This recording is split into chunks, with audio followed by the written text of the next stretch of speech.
जय हिंद दोस्तों, welcome to स्वागत है आप सभी का आपके अपने YouTube चैनल इंग्लिश स्पाइन में। तो देखिए ये अपना बहुत पुराना चैनल है, बिल्कुल ही आपका ट्रस्टेड चैनल है।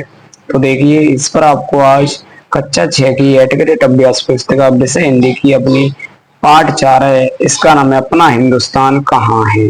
तो ये कविता है, जैसे आपने सुना होगा, आओ खोजें सकल विश्व में अपना हिंदुस्तान कहाँ है, उसी के बारे में ये कविता है। तो आपको देखिए अच्छे तरीके से किताब भरनी है। इससे पहले अगर आप चैनल पर नए तो चैनल को कर लो सब्सक्राइब, वीडियो को कर दो लाइक। तो चलिए आगे चलते हैं, बहुविकल्पी प्रश्नों पे चलते हैं अपने। तो देखिए बहुविकल्पी प्रश्नों में अपना प्रश्न क्रमांक 1 है, एक ही शब्द के दो बार आने पर किस चिन्ह का प्रयोग होता है।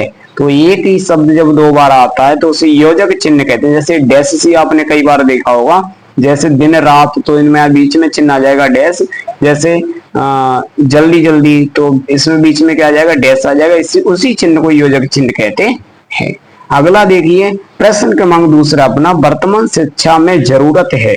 वर्तमान शिक्षा में किस चीज की जरूरत है। तो चिंतन के विस्तार की जरूरत है। अगला देखिए प्रश्न क्रमांक 3 अपना, भूमंडलीकरण को कहते हैं। तो भूमंडलीकरण का दूसरा नाम क्या है, तो इसी को कहते हैं वैश्वीकरण। क्या कहते हैं, वैश्वीकरण कहते हैं। चलिए आगे चलते हैं, क्वेश्चन नंबर 4 को देखिए। ये रहा अपना क्वेश्चन नंबर 4। ये कह रहा है छंद प्रयुक्त होता है। ये छंद किस में होता है, तो कविता में क्या होता है, छंद प्रयुक्त होता है। यानी वो छंद क्या होता है, पद्य रचना होती है जिसमें कविता भी आती है, उसी को छंद कहते हैं। यानी कहानी, एकांकी और ये नाटक, ये कैसी गद्य रचना होती है, ये मैंने आपको अलग से जानकारी दे दी है। अगला देखिए प्रश्न क्रमांक 5 है, ये आगत शब्द है। यानी आगत शब्द है, तो आगत शब्द क्या है, तो आगत का मतलब होता है ताकत। क्या होता है, ताकत। चलिए आगे देखते हैं प्रश्न क्रमांक 6 में। देखिए आपको दिखेगा, यंत्रों की ताकत के भीतर, यंत्रों की ताकत के भीतर मंत्रों का मृदु घोष कहाँ है। यंत्रों की ताकत के भीतर मंत्रों का मृदु घोष कहाँ है, उसी कविता में से ये लाइन ली गई है। अगला देखिए प्रश्न क्रमांक 7 है, व्याकरण में श्रृंगार रस को रस कहा जाता है।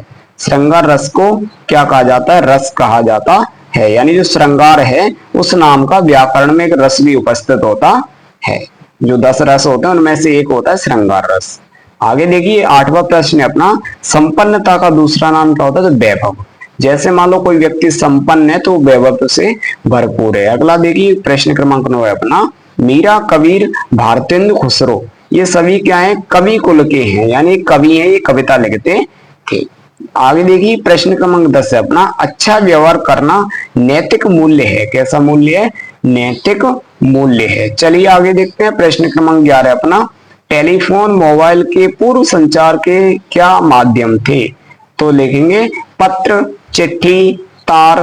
पत्र को ही क्या कहते हैं, चिट्ठी कहते हैं, उसे तार कहते हैं, इसे टेलीग्राम, और संदेश वाहक दूत आदि थे पहले। यानी टेलीफोन मोबाइल के पूर्व, जब टेलीफोन मोबाइल नहीं थे, तब किसी के माध्यम से खबर या किसी भी चीज को एक दूसरे तक भेजा जाता था, तो वो पत्र थे, जिन्हें चिट्ठी कहते थे। ठठेरा बनेगा यहाँ पे, चिट्ठी कहते थे उनको। तार, टेलीग्राम और संदेश वाहक दूत, यानी दूत के माध्यम से भी खबरों को एक जगह से दूसरी जगह भेजा जाता। हाँ। अगला देखिए प्रश्न क्रमांक 12 अपना, धन से कोष भरे हैं, पंक्ति का अर्थ बताइए। इसका मतलब क्या है, तो समझना। इसका अर्थ है कि आज दुनिया में भौतिक सुख सुविधाओं और धन दौलत की कोई कमी नहीं है, फिर भी मन में शांति नहीं है। यानी हर जगह अशांति फैली हुई है। आगे देखिए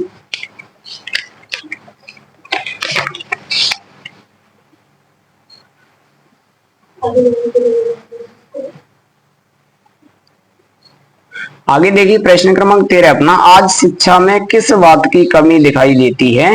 तो आज की शिक्षा में नैतिक संस्कारों और गहरे चिंतन की कमी दिखाई देती है, क्योंकि लोगों को बस अंक दिखते हैं कि अंक कितने आए हैं, 10वीं में कितने हैं, 95, 90 जो भी है वो अंक दिखते हैं, संस्कार बिल्कुल भी किसी को नहीं दिखते हैं। उसी के बारे में क्वेश्चन है। अगला देखिए प्रश्न क्रमांक 14 अपना, कविता में आयोजक चिन्ह वाले कोई 4 शब्द लिखिए। तो आपको 4 शब्द लिखने, जैसे जन, बड़ी बड़ी, ऊंचे ऊंचे, जन्म, जन्म। ये यहाँ पे ये जो चिन्ह है उसी को योजक चिन्ह कहते हैं। आप देखिए आगे प्रश्न क्रमांक 15 देखिए, और प्रश्न क्रमांक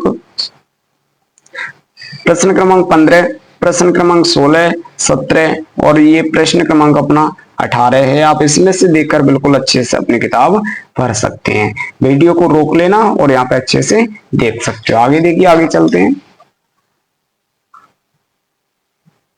आगे देखिए प्रश्न क्रमांक 19 से अपना भारत देश के बारे में 10 वाक्य लिखिए।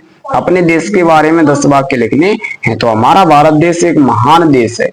इसकी राजधानी नई दिल्ली है। यह दुनिया का सबसे बड़ा लोकतंत्र है। यहाँ दुनिया का सबसे बड़ा लोकतंत्र है, यानी दुनिया का सबसे बड़ा संविधान लिखा है हमारे भारत के पास। यहाँ अनेकता में एकता देखने को मिलती है। तिरंगा हमारा राष्ट्रीय ध्वज है। ऐसे ऐसे अपने देश के बारे में 10 वाक्य आपको लिख लेने हैं। अगला देखिए प्रश्न क्रमांक 20 में क्या कह रहा है, प्रमुख भारतीय मूल्य कौन कौन से हैं, उनमें से आपको सबसे अच्छा मूल्य कौन सा लगा और क्यों। इस तरीके से आप प्रमुख भारत के मूल्य लिख सकते हैं।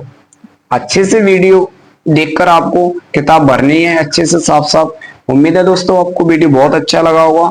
थैंक यू, जय हिंद।